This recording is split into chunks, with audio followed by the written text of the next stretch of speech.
Selamat pagi Bapak Ibu dan Saudara yang dikasihi Tuhan Yesus Kristus. Kiranya kasih dan anugerah Tuhan menyertai kehidupan kita semua. Bapak Ibu dan Saudara yang dikasihi Tuhan Yesus Kristus, setiap orang pada dasarnya adalah terbatas. Kekuatan yang sejati hanya didapat di dalam Tuhan, Sang Penguasa atas kehidupan itu. Untuk itu, sebelum kita mengawali kehidupan di pagi ini, marilah kita datang kepada Tuhan, kita belajar akan sabda Tuhan, dan biarlah sabda Tuhan itu yang akan menjadi kekuatan dan yang akan memberikan hikmat kepada kita dalam menjalani kehidupan sepanjang hari ini. Sebelum kita bersama-sama belajar sabda Tuhan, marilah kita datang kepada Tuhan, kita berdoa. Mari kita berdoa. Allah Bapa yang bertahta di dalam kerajaan surga, Allah yang kami puji dan yang kami sembah di dalam nama Yesus Kristus, kembali kami datang menghampiri kehadirat-Mu yang kudus ya Bapa. Kami mengucap syukur di pagi yang indah ini, Tuhan telah memberikan kesehatan, kekuatan bagi kami untuk menjalani kehidupan sepanjang hari ini. Biarlah Tuhan pertolongan dan kasih-Mu yang Tuhan nyatakan pada kami, agar dalam setiap kehidupan yang kami bangun adalah kehidupan yang dikenan oleh Tuhan. Bapa di surga, kami mau belajar dan merenungkan sabda-Mu di pagi ini. Kiranya hikmat, pertolongan, dan kasih Tuhan yang akan menolong kami untuk memahami sabda Tuhan yang kudus itu. Hamba-Mu juga Tuhan pimpin agar hamba-Mu yang terbatas ini dapat menjelaskan sabda Tuhan, dan setiap kami yang mendengarkannya boleh mendapatkan berkat dari uraian sabda Tuhan itu. Di dalam nama Tuhan kami Yesus Kristus, kami berdoa dan kami mengucap syukur. Haleluya. Amin. Bapak, Ibu, dan Saudara yang dikasihi Tuhan Yesus Kristus, sabda Tuhan di pagi ini yang menjadi bahan renungan kita terambil dari kitab 2 Tawarikh pasalnya yang ke-25 ayat 11 sampai ayatnya yang ke-13. Demikian sabda Tuhan. Amasya mendapat keberanian, lalu memimpin rakyatnya ke lembah Asin dan memukul kalah 10.000 orang dari Bani Zair. Selain itu 10.000 orang ditawan hidup-hidup oleh Bani Yehuda dan dibawa ke suatu puncak bukit batu. Lalu mereka dicampakkan dari puncak bukit batu itu sehingga hancurlah mereka semua.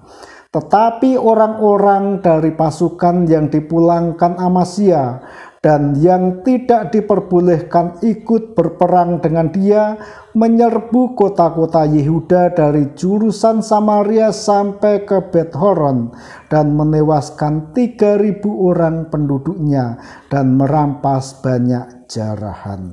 Berbahagialah setiap orang yang mendengar sabda Tuhan dan yang memelihara sabda Tuhan di dalam kehidupan setiap kita. Bapak, Ibu, dan Saudara yang dikasihi Tuhan Yesus Kristus, kebanyakan orang di dalam membangun kehidupan didasarkan atas logika dan pikirannya sendiri. Apa yang dipikirkan, apa yang menurutnya merupakan suatu yang terbaik dalam ukurannya sendiri, itulah yang dijadikan landasan di dalam melangkah. Ibu, Bapak, dan Saudara yang dikasihi Tuhan Yesus Kristus, tidak semua logika yang dipandang baik dalam ukuran manusia adalah logika dan keputusan hidup yang tepat. Bahkan kalau kita belajar dari sabda Tuhan ini, dari kisah Raja Amasya yang ingin berperang melawan bangsa Edom. Di situ ia menyadari kekuatan yang dimilikinya sangat terbatas. Ia memiliki kekuatan hanya 300.000 pasukan. Bahkan ia juga harus menyewa tentara dari Israel 100.000 orang, bahkan dengan harga yang cukup mahal yang harus ia keluarkan. Tetapi tiba-tiba ketika ia sudah mempersiapkan diri untuk menyerbu melawan bangsa Edom, tiba-tiba ada suara Tuhan yang datang melalui hambanya untuk menyampaikan sesuatu kepadanya. Dan pesan Tuhan itu tentunya sangat kontradiksi dengan apa yang sudah dipikirkan, apa yang sudah dirancang oleh Raja Amasya dalam persiapannya berperang melawan bangsa Edom.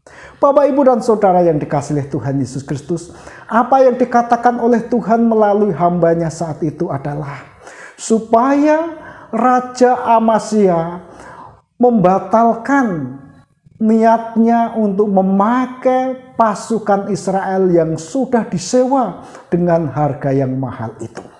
Nah, Ibu, Bapak, dan Saudara yang dikasihi Tuhan Yesus, tentunya apa yang sudah dipersiapkan oleh Raja Amasya, dan tiba-tiba ketika ia sudah hampir mendekati hari pertempuran itu, tiba-tiba suara Tuhan yang datang kepadanya untuk membatalkan tentara yang sudah disewa dengan harga yang mahal itu. Nah, Ibu, Bapak, dan Saudara yang dikasihi Tuhan Yesus, dan yang sangat menarik, keputusan Raja Amasya adalah ia membatalkan niatnya untuk memakai tentara sewaan yang berjumlah 100.000 orang itu. Dan sungguh luar biasa, dengan kekuatan yang sangat terbatas, dengan tentara yang ia miliki. Bahkan di situ ketika ia menuruti apa yang dikatakan oleh Tuhan melalui hambanya saat itu, kemenangan terjadi pada pihaknya. Bapak, Ibu, dan Saudara yang dikasihi Tuhan Yesus Kristus, melalui kisah ini kita dapat belajar bahwa apa yang dikatakan Tuhan bagi kehidupan setiap orang adalah perkataan yang hidup. Perkataan yang dapat dipercayai dan perkataan yang dapat menjamin secara penuh bagi orang yang percaya kepadanya. Raja Amasya telah membuktikan ketika ia memakai pasukan yang ia miliki dan ia membatalkan niatnya untuk memakai tentara sewaan yang didatangkan dari Israel. Dan perkataan yang dikatakan oleh Tuhan ketika dituruti, di situ ia menikmati suatu kemenangan yang sangat besar. Bapak, Ibu, dan Saudara yang dikasihi Tuhan Yesus Kristus, sangat penting bagi kehidupan setiap orang ketika kita terus belajar untuk memahami apa yang dikatakan Tuhan di dalam setiap kehidupan kita. Dari setiap kehidupan hari lepas hari, sangat bijaksana ketika kita di dalam melangkah, ketika di dalam membangun kehidupan ini, yang kita jadikan dasar adalah apa yang dimau Tuhan, apa yang dikenan oleh Tuhan untuk kita kerjakan, untuk kita lakukan. Karena hidup dalam perkenanan Tuhan, hidup turut pada perkataan Tuhan, itulah yang akan membawa suatu keberuntungan, dan itulah yang akan membawa kita untuk melihat rancangan Tuhan yang ajaib itu di dalam kehidupan kita. Kemenangan yang diperoleh Raja Amasya ketika ia menuruti apa yang dikatakan oleh Tuhan, itu merupakan suatu perkataan yang hidup. Perkataan itu juga berlaku bagi setiap orang yang mempercayai Tuhan dimanapun ia berada, bahwa perkataan Tuhan yang dihidupi, perkataan Tuhan yang diimani, perkataan Tuhan yang dilakukan dengan penuh rasa syukur, dan itulah yang akan membangun bagi kehidupan orang tersebut di dalam mengikut dan mengiring Tuhan di dalam kehidupannya setiap hari. Ibu, Bapak, dan Saudara yang dikasihi Tuhan Yesus Kristus, lalu pada ayatnya yang ke-12 dan ayatnya yang ke-13, Apa yang dikatakan Tuhan itu adalah suatu perkataan yang hidup, perkataan yang dapat dipercayai sepenuhnya bagi setiap orang. Dan terbukti ketika Tuhan melarang orang Yehuda untuk bergabung dengan orang Israel ketika harus berperang dengan Edom. Dan terbukti ternyata orang-orang Israel yang sudah disewa oleh Raja Amasya itu adalah orang yang tidak baik. Dan terbukti di dalam ayatnya yang ke-12 dan ayatnya yang ke-13. Mereka justru menjadi seorang pengkhianat bagi bangsa Yehuda. Ia menyerang kota di Yehuda dan menewaskan banyak orang dari rakyat yang ada di Yehuda. Ibu, bapak, dan saudara yang dikasihi Tuhan Yesus Kristus, sungguh keputusan yang sangat tepat bagi Raja Amasya ketika ia menuruti perkataan Tuhan. Perkataan Tuhan bukan perkataan biasa. Perkataan Tuhan adalah perkataan yang sempurna. Pengetahuan Tuhan sungguh sempurna. Ia menyelidiki sampai kedalaman hati setiap orang. Ketika orang Israel tidak dikenan oleh Tuhan, ternyata ada kejahatan yang besar yang dirancang oleh Israel pada saat itu. Dan Yehuda yang dipimpin oleh Raja Amasya mendapatkan suatu keuntungan besar ketika ia menuruti perkataan Tuhan. Sebab ternyata apa yang sudah disiapkan oleh Raja Amasya, yaitu menyewa tentara Israel, mereka adalah pengkhianat yang dapat membahayakan bagi bangsa Yehuda pada saat itu.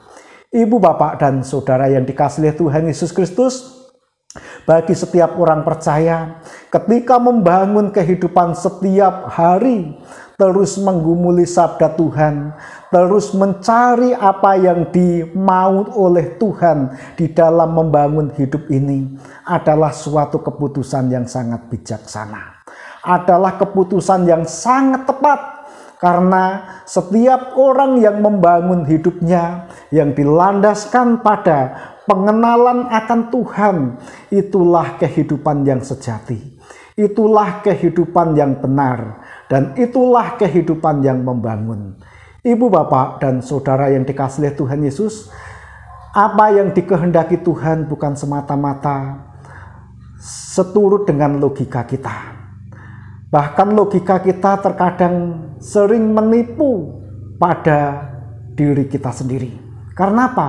Logika manusia terkadang sangat dangkal. Bahkan logika manusia terkadang tidak objektif. Tetapi ketika perkataan Tuhan dan kehendak Tuhan adalah suatu perkataan yang hidup, dan ketetapan yang membangun bagi setiap orang yang percaya di dalam kasih dan anugerah Tuhan. Ibu, bapak, dan saudara yang dikasihi Tuhan Yesus Kristus, jalanilah kehidupan kita setiap hari bersama dengan Tuhan dan jadikan sabda Tuhan sebagai pelita dan terang bagi kehidupan kita. Perkataan Tuhan adalah jaminan hidup yang sempurna bagi setiap orang yang percaya kepada Tuhan.